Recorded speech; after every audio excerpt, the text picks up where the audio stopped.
उत्कलमणि सेवा संगठनर प्लास्टिक मुक्त सचेतनता पदयात्रा जाजपुर जिला धर्मशाला ब्लॉक अंतर्गत जेनापुर ग्राम ब्राह्मणी नदी कूल बालीजात्रा पड़िया स्थित गोपबंधु स्मृतिपीठ ठारू उत्कलमणि सेवा संगठन पक्षरु आज प्रातः समय एक प्लास्टिक मुक्त सचेतन शोभायात्रा कार्यक्रम अनुष्ठित होता।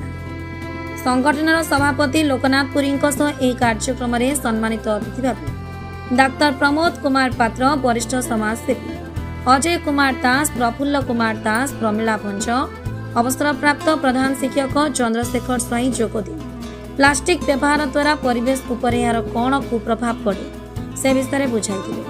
प्लास्टिक व्यवहार द्वारा निजर क्षति होगा सहित समाज और परिवेश बहु क्षति होता है।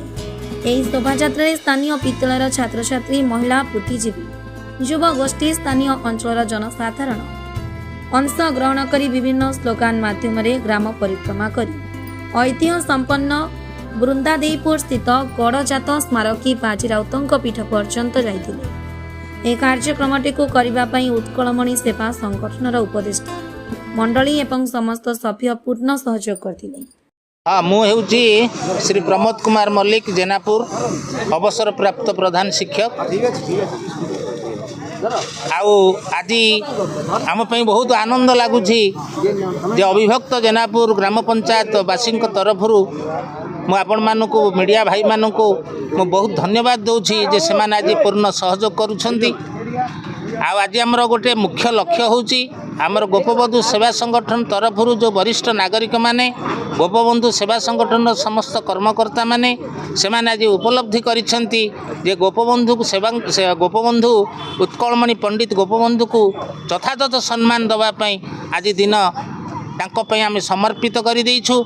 आमर मूल लक्ष्य होची आमर यही अंचल आमे किपरि प्लास्टिक मुक्त करिवु एवं प्लास्टिक केते जे क्षतिकारक ताहा आमर एठारे जे अछंती वरिष्ठ नागरिक आउ आपणकर आम जेनापुर एमन होचंती गर्व एवं गौरव।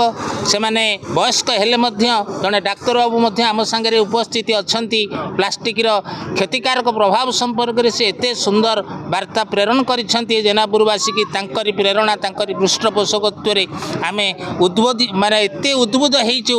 आमे समस्ते छोट छोट पिला ठारू आरंभ करी आज आम सचेतन करुचे आम जनसाधारण को, ओडिशावासी को, जाजपुरवासी को से माने समस्ते सचेतन हुंतु, प्लास्टिक मुक्त हुंतु। प्लास्टिक द्वारा केते क्षतिकारक प्रभाव सब रही आम शरीर पे, माटी पे, जल पे, पवन पे केते जे क्षतिकारक रहुची ताकू धीरे धीरे आम या उपलब्धि करी यार व्यवहार को संक्षिप्त करने सहित आम ए अंचल को प्लास्टिक मुक्त करने गोटे दृढ़ शपथ नहींचु। आपण मैंने सहयोग करिथिबारु आपन मध्य आम खूब धन्यवाद देउछु। क्षेत्रवासी राउत मो जेनापुर नागरिक मो आज ये रैली भितर मोर बयस शुणिले आपणकर माने जापर मत 80 वर्ष है तथापि मो मनर गोटा स्पृहा अच्छी केमिति आम अंचल पॉलिथिन मुक्त हो।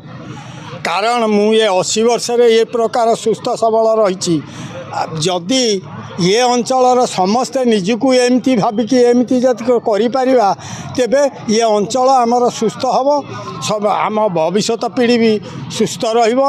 एणु मु विशेष किसी कहूनी समस्त को यही मीडिया माध्यम अनुरोध करुच्ची जे आपण समस्ते पॉलिथिन मुक्त हुंतु।